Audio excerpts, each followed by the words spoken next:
The Makante region is my brand new Fakemon region, and as with almost every new region, the Makante region will offer 3 new starter Pokemon for a trainer to choose from when they start their journey. A starter trio of course consists of a fire type, a water type, and a grass type, so let's go ahead and get right into it with the grass type.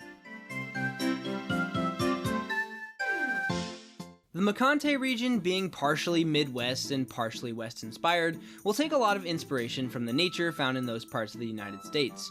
And one of the most symbolic animals of just being out in nature or hiking or camping is the bear. But every big strong bear was once a cute little bear cub, which is where we get this cute little bear cub, who blends in with the forest and looks like a shrub. Its limbs are meant to look wooden, and I even thought about making the feet wooden blocks, but I scrapped that idea as it was just too much blockiness. The block nose and square eyes though, along with the pattern on its belly looking like the top of a cut tree stump, are meant to allude to its evolution. Introducing your first starter option, meet Scrub, the cub Pokemon, and a pure grass type. Scrubs spend their days playing with each other and eating berries. They enjoy playing hide and seek while camouflaging with the forest using their shrub-like appearance. Scrub can also use this camouflage in scary situations to hide from other wild Pokemon. In battle, Scrub usually uses its body to perform full body tackles, but can attack with its arms as well. It prefers to avoid battles that aren't just for fun though. It's a relatively bulky physical attacker, with Overgrow as its ability, like every grass type starter, and Grassy Surge as its hidden ability. Its shiny form shows a change in the type of wood it's made of, going from a lighter wood to a darker wood, and its green fur becomes a golden yellow. If you haven't guessed it, Scrub's name is a funny combination of the words shrub and cub. Scrub is actually the boy, and you know what, can hereby be decreed the Makante region mascot until further notice. Scrub is a great choice for new trainers as it has the most mellow personality of the 3 starter choices. I hope you consider it for your journey. I'm getting a little ahead of myself though, so before I introduce the next starter, let's take a few steps back. You wake up in a place called Humbud Town, the place where you grew up. Your mom calls you downstairs to have some breakfast, then points you west to Jinglo City, where the professor's lab is. Today's the day you get to pick your very first Pokemon, of course. To get to Jinglo City, you'll have to avoid the tall grass on Route 1 by using the little jump ledges. Once you arrive at the city, you head to the professor's lab and meet Professor Pine. He's 52 years old and only became the Pokemon professor 2 months ago, and spent the last 30 years exploring every inch of Makante. A true outdoorsman. Since he's so new, you're actually his very first starter dispense. Congrats!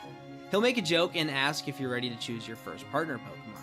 Your grass type option is the playful and easygoing Scrub, and your next option is of course the fire type starter. When it came to the fire starter, I wanted to pay homage to the Missing Starter series and create a missing starter that a lot of people commented about on those videos.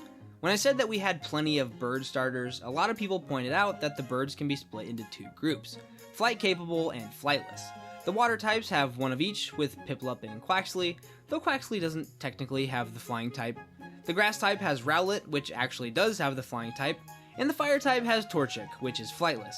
I'm gonna let someone else create the obvious flightless Kiwi bird and Kiwi fruit grass starter Pokemon, while for my starter trio, I'm gonna create a fire and flying type starter. While at a museum on a date with my girlfriend, I found a display of something called the Great Prairie Chicken, which looked like the perfect thing to design a fire type Pokemon from. And it's actually a grouse, not a chicken, so don't worry, it's not just copying Torchic. The idea of this Pokemon is that it's very shy, and the more shy it's feeling, the hotter its cheeks burn, so those are an important aspect of the design. The chest will function in the same way. The eyes and pose show how shy this Pokemon is, while the flame on its head looks like a cartoon child's hair to show that childish side of its personality. I had a hard time with the color scheme, but I eventually settled for this warm orange. Without further ado, go ahead and meet Cheepish, the shy Pokemon, a fire and flying type with the Blaze ability and with Contrary as its hidden ability.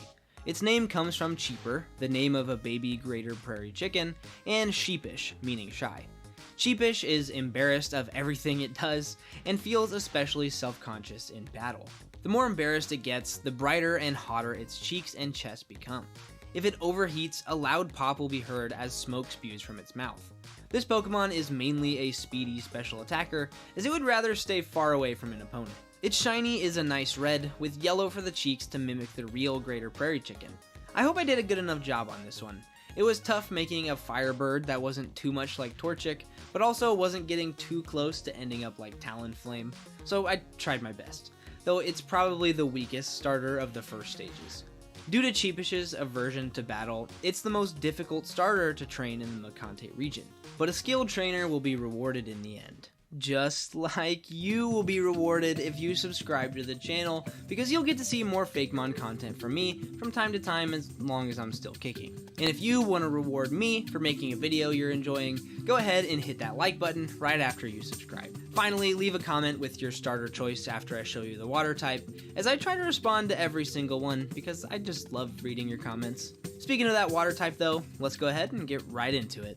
I decided to go with a Beaver for my water type starter, as we don't have a serious Beaver Pokemon at all, and the Beaver is such an easy water type starter candidate, being both a water and land animal. It's also a little personal to me because I grew up going to a place called Beaver Lake all the time, so. The main thing I wanted to convey about this Pokemon is just how cute it is, but with a little bit of spunk with the messy hair in the front. An important aspect of the design is the face-like pattern on its tail. It's nothing more than a pattern to make the Pokemon stand out for now, but it'll become what this Pokemon's all about as it evolves. Finally, I had to decide on the best blue to give this guy. A lot of different shades worked, but this is what I ended up with for the final design. Now let's all say hi to Beavet, the Beaver Pokemon, a pure water type with the Torrent ability and Intimidate as its hidden ability, using its tail. Beavet is very energetic and loves to battle. It's a physical attacker with well-rounded stats. Some trainers find his energy overwhelming, while go-getters get along great with this Pokemon. It trains by swimming upstream using only its tail, and uses it as its main offense in battle. They build their homes on creeks and streams using wood they cut down with their teeth. They'll even create dams to control the speed of a stream to increase or decrease the intensity of their swim training. Its shiny form is a striking black and white, just because I think it'll translate amazingly to the final form. The name Beavet comes from beaver and wet, and I think it just kinda sounds like a good starter name. I think Beavet might be the most realistic starter of the bunch, and I'm really happy with how it turned out. Let me know if you like it or not too. And now, it's time to choose. Or you can just wait until I upload the evolutions videos, which will be coming as soon as they can. Of course, there were certain things I couldn't dive too deep into about the Pokemon in today's video, because I didn't want to spoil the evolutions. So make sure to subscribe so you don't miss those videos when they're released. Now that you're a loyal subscriber, I want to start doing a thing where I share something personal with you guys at the end of each video. And to show you what I mean, check out this tree I found while I was walking my dog. It's like a tree with a tail, and I was so amazed. Let me know if you've seen a tree with a tail. Leave a like too if you haven't, and thank you all so much for watching. Mwah. Bye bye.